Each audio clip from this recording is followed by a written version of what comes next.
I was standing under thousands of Christmas lights, holding my 5-year-old granddaughter's mittened hand, when my phone started vibrating like it was possessed. I already knew who it was. And I already knew she was furious. Because 30 minutes earlier, she had made a decision she thought would humiliate me. Instead, it cost her twice the money, ruined her perfect Christmas image, and exposed exactly who she really was, right in front of everyone who mattered. If you've ever been pushed aside, disrespected, or told you weren't family enough, stay with me. Because this one ends beautifully. Before we get into it, do me a favor. If you've ever dealt with entitled people who change plans at the last second and expect you to quietly accept it, hit that like button. Subscribe if you enjoy stories where karma doesn't rush, but it always arrives on time. And settle in, because this Christmas story takes a turn no one expected.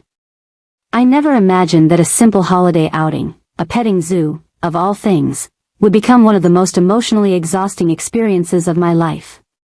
But looking back, I realize now that the signs were always there. I just didn't want to see them. My son, Colton, is 29 years old. He's quiet, dependable, the kind of man who listens more than he speaks.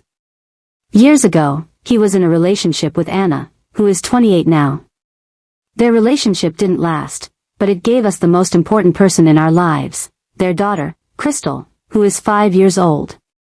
From the moment Crystal was born, she became the gravitational center of our family. Everything revolved around her smile, her laugh, the way her eyes lit up when she talked about animals or art or dinosaurs. When Colton and Anna separated, it wasn't dramatic. No screaming matches. No courtroom fireworks. Just a slow, painful realization that they weren't meant to be together. Colton threw himself into being a good father. Anna moved on quickly. She started dating a man named David. And before long, they had a baby boy together.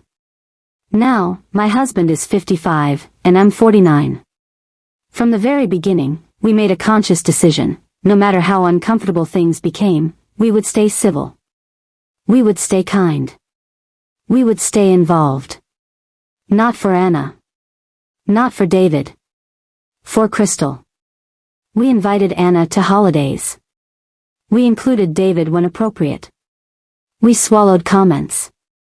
We ignored slights. We smiled when things felt awkward. Crystal deserves adults who can act like adults, my husband would say whenever things got tense. And for a while, it worked.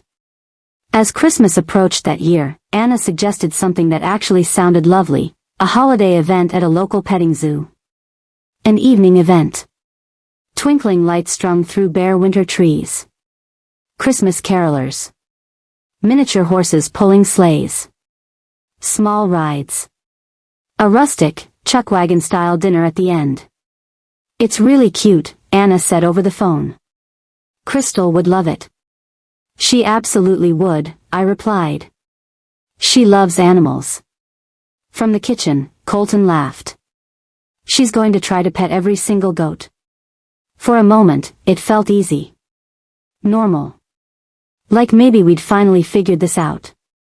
My husband, generous as always, offered to pay. If we're all going, he said, I've got it. A few days later, he came home smiling like he'd just won something. They released VIP tickets, he said. Limited batch. I grabbed them at a great price. What do VIP tickets include? I asked. Everything. Dinner. Rides. Kids get in free. That's perfect, Colton said. The plan was simple. We'd all drive separately. Meet at the gate. Enjoy the night together. And afterward, Crystal would stay with her dad overnight and spend her days with me until Christmas. Everything was planned. Everything was paid for. Everything was settled. Or so we thought. 2 hours before we were supposed to leave, my phone rang. It was Anna. I answered, already feeling that familiar tightening in my chest. Hey, I said carefully. What's going on? There was a pause.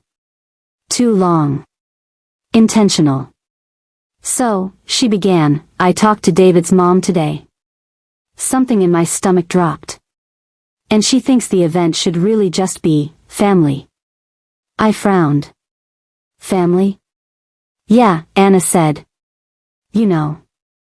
Me, David, his mom, and her date. The words hung in the air. Anna, I said slowly, we already made plans. The tickets are paid for. I know, she said quickly. Too quickly. But we thought maybe it'd be better if you guys just took Crystal after Christmas instead. Like from the 26th through the 1st. I sat down. You're telling me this now? I asked. 2 hours before we leave? Well, she said defensively, this conversation just happened today. Then she added, casually, as if she were discussing grocery items. Oh, and we talked about Christmas gifts. I closed my eyes. We don't want Crystal getting overwhelmed with toys, she continued.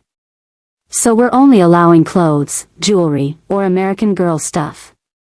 I laughed once. A sharp, humorless sound. American Girl stuff? I repeated.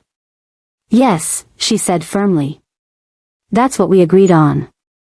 Crystal asked me for ice skates, I said. She asked for art supplies. She asked for a robot dinosaur. Well, we don't want that, Anna replied. We're trying to set boundaries. I ended the call before I said something I couldn't take back. My hands were shaking when I put the phone down. My husband looked up. What happened? They don't want us there, I said quietly. They want it to be just family. Colton's face went still. So we're not family now? That's apparently how it works, I said. My husband stood up. His voice was calm, but firm. No. Plans were made. Money was spent. We are not being pushed aside at the last second. After a short discussion, we made our decision. The three of us would still go. Not out of spite. Out of principle. We arrived early. The night was cold, but the lights made everything glow. Christmas music floated through the air. Kids laughed. The smell of food drifted past us. I walked up to the ticket booth and explained everything to the young woman working there. We have 2 extra VIP tickets, I said. Please give them to the next family with kids who arrives without passes. She smiled warmly. That's really kind of you. 30 minutes later, my phone exploded with sound. Where are the tickets? Anna screamed. There weren't any waiting for you, I said calmly.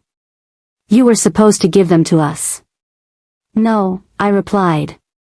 You said you wanted this to be just your family. She was livid. David's mom is standing here looking stupid. I'm happy to bring Crystal in with us, I said. She's my family. They had no choice. They bought last-minute general admission tickets, for twice what we paid. No rides included. No dinner included. Crystal stayed with us. She laughed. She rode the sleigh. She ate dinner. She held my hand and smiled like the world was exactly how it should be. Anna and the others left early. As she walked away, she turned and hissed, "You're a Grinch. You ruined my Christmas gift for my future mother-in-law." I didn't respond. I just held Crystal's hand a little tighter. The revenge wasn't loud. It wasn't cruel. It was simply letting her live with the consequences of her own choices. She tried to control the narrative. She tried to control the tickets. She tried to control who mattered. And instead, she paid more, got less, and walked away exposed.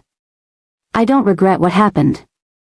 The only thing that hurts is knowing my granddaughter witnessed adults who couldn't manage their own egos. But she also saw something else. She saw that love doesn't disappear just because someone tries to rewrite the rules. If this story made you feel something, anger, satisfaction, validation, hit that like button. Subscribe for more stories where entitlement meets reality. And tell me in the comments, what's the most satisfying moment of karma you've ever witnessed? Because sometimes, the best revenge is simply standing your ground.